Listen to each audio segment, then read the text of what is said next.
আসসালামু আলাইকুম। পৃথিবীর যে যে প্রান্ত থেকে শুনছেন এবং দেখছেন সবাইকে শুভেচ্ছা জানাচ্ছি। সো ইনুসকে একটি কথা বলতে চাই যে সুদখোর মহাজন ইনুস, আপনি হচ্ছেন এই বর্তমান যুগের এই বর্তমান পৃথিবীতে নাম্বার 1 ফেসিস্ট স্বৈর শাসক হচ্ছেন আপনি।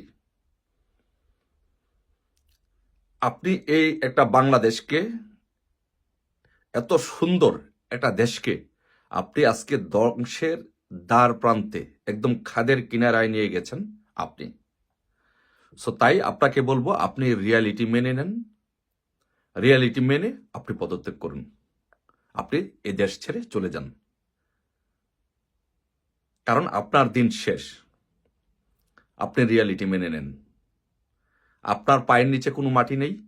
আপনি যে জঙ্গিবাদের উপরে, যে সন্ত্রাসবাদের উপরে দাঁড়িয়ে আপনি এই বাংলাদেশকে শাসন করতে চেয়েছিলেন, এই বিশ্ববাসী এবং দেশবাসী জেনে গেছে যে এই জঙ্গিবাদ দিয়ে বাংলাদেশে কি হবে। এই দেশবাসী অল্প সময়ের মধ্যে জেনে গেছে যে আপনার জঙ্গিরা বাংলাদেশে কি পরিমাণ নারীদেরকে দর্শন করছে, নারীদেরকে ছিনতাই, রাস্তাঘাটে চুরি ডাকাতি ছিনতাই করছে। এদেশের দেশবাসী জেনে গেছে। সো বর্তমানে আপনাকে 1% লোক, -1% লোক আপনাকে সমর্থন করছে না। সো আপনার দিন শেষ।